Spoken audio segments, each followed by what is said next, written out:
லால் சலாம் படத்த தொடர்ந்து super star Rajinikanth இப்ப நடிச்சு முடிச்சிருக்க திரைப்படம்னா அது வேட்டையன். அதாவது டிஜே ஞானவேல் அவர்கள் டைரக்ட் பண்ணியிருக்க இந்த படம் அக்டோபர் 10ஆம் தேதி சர்வதேச அளவுல ரிலீஸ் ஆக போகுது. மேலும் சூப்பர் ஸ்டார் ரஜினிகாந்த் இந்த படத்துல சமூக கருத்துள்ள ஒரு அழுத்தமான கேரக்டர்ல நடிச்சிருக்காராம். அதாவது ரிட்டையரான போலீஸ் அதிகாரியா இந்த படத்துல நடிச்சிருக்காரு. மேலும் அமிதாப் பச்சன் சூப்பர் ஸ்டார் ரஜினிகாந்த் கூட சேர்ந்து ஒரு முக்கியமான கேரக்டரில் பண்ணியிருக்காரு. அதைத் தொடர்ந்து சூப்பர் ஸ்டார் ரஜினிகாந்த் கூட சேர்ந்து மஞ்சு வாரியர், ஃபகத் ஃபாசில், ராணா டகுபதி, ரித்திகா சிங் போன்ற முக்கியமான ஆக்டர்ஸ் எல்லாம் இந்த படத்தில் நடிச்சிருக்காங்க.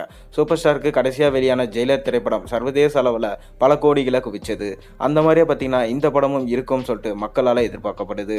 ஜெயிலர் படத்தில் விநாயகன் பக்காவான வில்லனாக பண்ணியிருந்தார். இப்போ வேட்டையன் திரைப்படத்தில் ராணா டகுபதி அவர்கள் தான் வில்லனாக பண்ணியிருக்கிறதா சொல்லப்படுது. ஃபகத் ஃபாசில் நம்ம சூப்பர் ஸ்டாரோடைய பையனாக நடிச்சிருக்கிறதா ஒரு டாக் போயிட்டுருக்கு. அதைத் தொடர்ந்து ரித்திகா சிங் ஒரு முக்கியமான கேரக்டராகவும், மஞ்சு வாரியர் தான் இந்த படத்தில் சூப்பர் ஸ்டாருக்கு பேராகவும் பண்ணியிருக்காராம். அதை தொடர்ந்து பார்த்தீங்கன்னா இந்த படத்தோடைய டப்பிங் ஒர்க்ஸ் எல்லாம் முடிஞ்சது. சூப்பர் ஸ்டாரோடைய போர்ஷன்ஸும் முடிஞ்சது. இப்போ மீதி இருக்கும் போஸ்ட் ப்ரொடக்ஷன்ஸ் வேலைகள்லாம் டீம் கவனிச்சிட்டு இருக்காங்களாம். அதை தொடர்ந்து அக்டோபர் 10 இந்த படம் ரிலீஸ் ஆக போகுது. அது முன்னதாகவே ஆகஸ்ட் மாதம் 15ஆம் தேதி இந்த படத்திலிருந்து ஒரு ஃபர்ஸ்ட் சிங்கிள் ரிலீஸ் பண்ணலான்னு சொல்லிட்டு பிளான் பண்ணியிருக்காங்க டீம்ஸ். அதை தொடர்ந்து இந்த படத்தோட ட்ரெய்லர், சாங்ஸ் எல்லாமே பார்த்தீங்கன்னா ஆடியோ லான்ச் எல்லாத்தையுமே நடத்த பிரம்மாண்டமாக திட்டமிட்டிருக்காங்க. லைக்கா ப்ரொடக்ஷன்ஸ் தான் பிரம்மாண்டமாக இந்த படத்தை ப்ரொடக்ஷன்ஸ் பண்ணியிருக்காங்க. மேலும் அனிருத் பார்த்தீங்கன்னா இந்த படத்துக்கு பயங்கரமாக மியூசிக் போட்டிருக்காரு. அதாவது ஜெயிலர் படத்தில் எந்த அளவுக்கு மியூசிக் போட்டிருந்தாரோ அதை விட ஒரு படி மேலே இந்த படத்தில் சர்வதேச அளவில் தரமான மியூசிக்கே கொடுத்துருக்காராம். சமீபத்தில் தான் ரிலீஸ் ஆன இந்த படத்தோடைய வேட்டையன் என்ற ஃபர்ஸ்ட் லுக், அதில் வந்த சாங்ஸாக இருக்கட்டும், அதில் வந்த மியூசிக்காக இருக்கட்டும், ரசிகர்கள் எல்லாரும் கவரும்படியாக இருந்தது.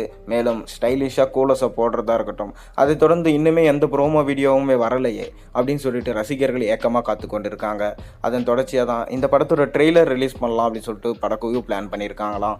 அநேகமாக இன்னும் ஒரு மாதத்தில் பார்த்தீங்கன்னா இந்த படத்தோட ட்ரெய்லரை நம்ம எதிர்பார்க்கலாம். ஏன்னா அக்டோபர் மாதம் இந்த படம் ரிலீஸ் ஆக போகுது. அதனால் முன்னதாகவே ட்ரெய்லரை ரிலீஸ் பண்ணால் இந்த படத்தோட ஹைப் இன்னும் வேறு லெவலுக்கு எகுரும்னு சொல்லிட்டு சொல்லப்படுது. இந்த படத்தோட ட்ரெய்லரை கட்டிங் வேலைகளை இப்போ ஈடுபட்டிருக்காங்களாம். இந்த கட்டிங் வேலைகளை பார்த்த அனிருத், படத்தோட ட்ரெய்லர் சூப்பராக வந்திருக்கு, பக்காவாக இருக்குது. இந்த ட்ரெய்லரில் சின்ன போர்ஷனில் அமிதாப் பச்சனும் ஒரு கேமியோவில் இடம்பெறுறாரு.